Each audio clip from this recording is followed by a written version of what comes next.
북한의 핵실험이 임박했다는 관측이 잇따르고 있는 가운데 북한은 노동당 중앙위 정치국회의를 열어 이달 상순 개최를 예고한 전원회의 안건 등을 심의했습니다. 여당과 정부, 대통령실도 한자리에 모여서 북한의 도발 등 국가 안보 관련 동향을 점검했습니다. 취재기자 연결합니다.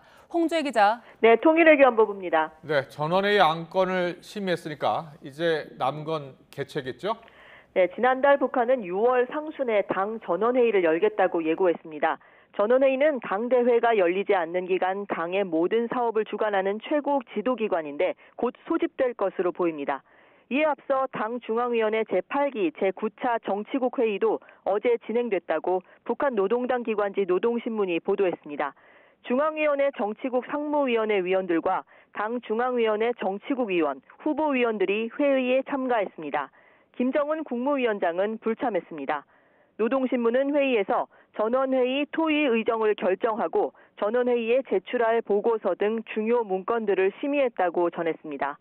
일단 경제와 방역 등 올해 핵심 사업의 이행을 점검하는 게 전원회의의 주요 의제가 될 것으로 보입니다.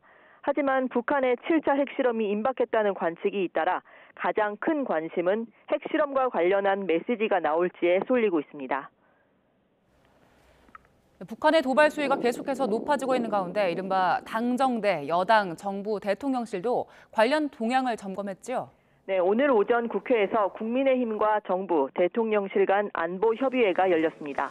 이종섭 국방부 장관이 회의 모두 발언에서 북한의 어떤 도발에도 즉각적이고 단호하게 대응해 나갈 거라고 밝히고 권성동 국민의힘 원내대표는 북한에 일방적으로 끌려다니지 않을 거라고 말하는 등 시종일관 강경 대응 기조가 강조됐습니다.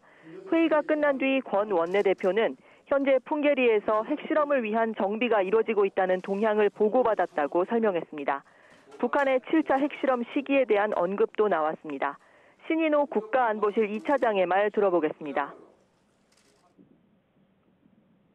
날짜는 제가 바로 예단할 수 없고요. 북한의 결단만 남았다고 보시면 되겠습니다.